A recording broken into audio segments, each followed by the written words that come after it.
Salve galera, mais um vídeo aqui do canal só para você de TFC. Eu sou o Lozito para falar de Série D de decisão, os jogos da quarta rodada da competição. No caso aqui eu vou falando aqui de grupo por grupo, né, obviamente como eu faço nos outros vídeos. Falando aqui do grupo 1, né, no caso o Amazonas FC aí acabou vencendo fora de casa o Portal Velho por 3-1. No caso aí, até agora a equipe tem a melhor campanha na classificação geral, né, em 4 jogos, 4 vitórias, com 9 gols feitos e 1 sofrido até então. Nos demais jogos, o São Raimundo de Roraima venceu o Rio Branco por 1-0.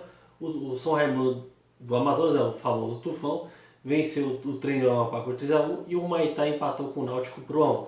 No caso do grupo, o Amazonas é líder com 12 pontos, o Porto Velho em segundo lugar com 9, Rio Branco com 7 pontos e São Raimundo de Roraima com 7 pontos também.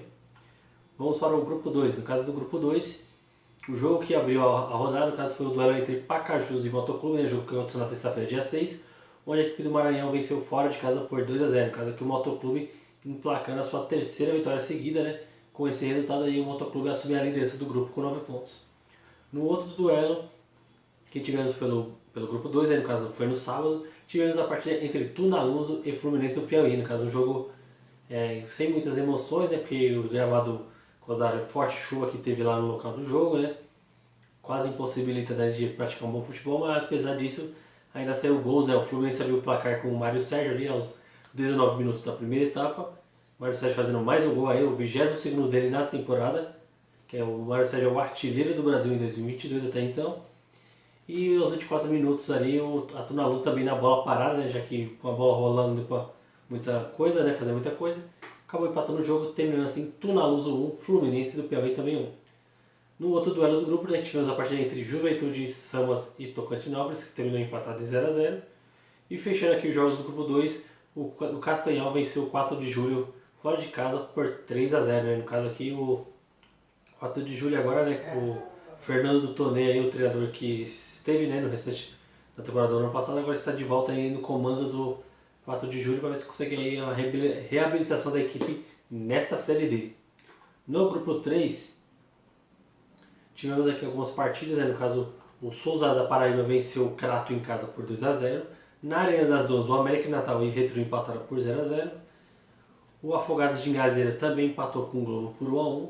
E fechando aqui os jogos do grupo 3, na Arena Romeirão, o Icasa venceu por 1-0 o São Paulo e Cristal. No caso aqui o líder é o Retro com 10 pontos, seguido pelo Icasa, que é o vice-líder com 9, o Afogados em terceiro com 7 e o São Paulo e Cristal em quarto lugar. No grupo 4, tivemos aqui dos resultados aqui que foi o mais surpreendente, né? No caso, o Lagarto do Sergipe vencendo o Asa de Arapiraca por 4-0. Apesar da derrota, o Asa ainda continua como líder do grupo 4. Também tivemos a partida entre CSE e Sergipe, que foi empatada em 2-2, né? O CSE gosta de jogos com emoção, já foram 4 jogos, 4 empates. No duelo baiano entre Jacuipense e Juazeirense, né? No caso, quem levou a melhor foi a Juazeirense, né? O Cancão de Fogo venceu fora de casa por 2-1. E fechando os jogos do grupo 4, tivemos a partida entre Santa Cruz e Atlético de Alagoinhas, onde a equipe baiana abriu 2-0 de vantagem na primeira etapa. E ainda assim, no primeiro tempo também, Santa Cruz foi lá, empatou o jogo e depois na segunda etapa acabou virando, vencendo por 3-2, conquistando sua primeira vitória na Série D. Após esse jogo aí, muitas reclamações dos jogadores sobre a questão da estrutura do clube, tá um clima bastante conturbado no Santa Cruz. No ano passado teve eleições para presidente, depois o presidente que estava lá acabou pedindo renúncias, várias trocas de técnico aí. Então muito complicado aí o Santa Cruz, que é uma grande camisa, é uma grande equipe aí, não pode ficar nessa situação aí. Vamos fazer alguma coisa aí, os torcedores aí do Santa Cruz aí, para poder a equipe aí seguir firme aí, para poder voltar às divisões superiores aí, subir para a Série C, depois para B, né? Voltar ao seu devido lugar, porque é uma grande camisa, não pode ficar desse jeito. Vamos lá, vamos dar essa força aí ao Santa Cruz. No grupo 5, né, no caso, as equipes de Brasília, né, acabaram vencendo na rodada, né? O Ceilândia venceu o Ação por 1-0, o Brasiliense venceu o Operário de Vaza Grande fora de casa por 2-0, o Costa Rica do Mato Grosso do Sul empatou com o Grêmio Anápolis por 1-1 e o Anápolis venceu o Iporá por 1-0. No caso, com resultados, né, o Brasiliense e Ceilândia tem 10 pontos, aí seguidos pelo Costa Rica com 7 e o Anápolis em quarto com 7 pontos. No grupo 6, tivemos aqui as equipes do Espírito Santo, né, vencendo na rodada, no caso o Real Noroeste emplacando sua terceira vitória seguida, né, venceu a Inter de Limeira fora de casa por 3-1. O Pouso Alegre vencendo a Caldense em casa por 1-0, é o vice-líder com 9 pontos, aí fica atrás do Real Noroeste pelo saldo de gols. O Nova Venécia venceu a Ferroviária por 2-1. No caso aí, a Ferroviária está o terceiro jogo sem vencer, né? Só venceu na estreia contra o RT e agora está 3 partidas sem conseguir uma vitória. E fechando aqui os jogos do grupo, o Bahia de Feira acabou perdendo por 1-0 para o RT, né? No caso, o RT aí conquistando sua primeira vitória na Série D.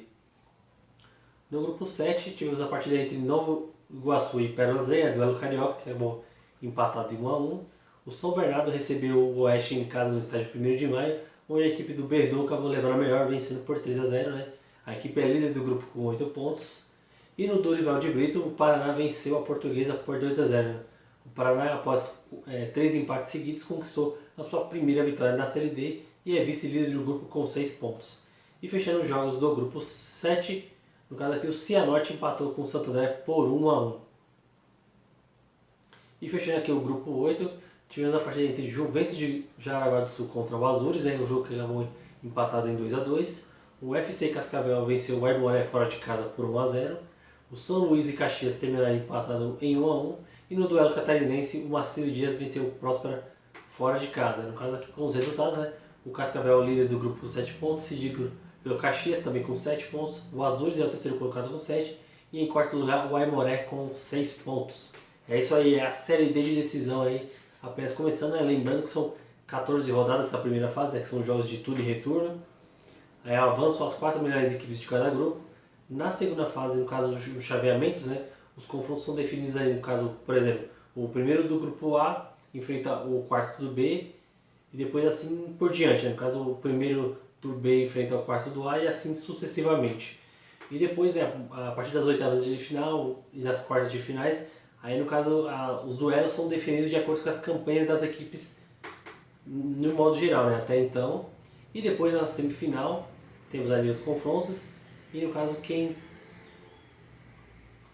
no caso ali na semifinal, né, no caso define quem avançar para a semifinal, né, no caso define as 4 equipes que irão subir para a Série C de 2023, né. E obviamente depois consequentemente semifinal e final para definir o campeão da Série D de 2023. E obviamente você acompanha tudo aqui no canal só no Passageiro FC, porque aqui é um canal com muita procedência. Valeu!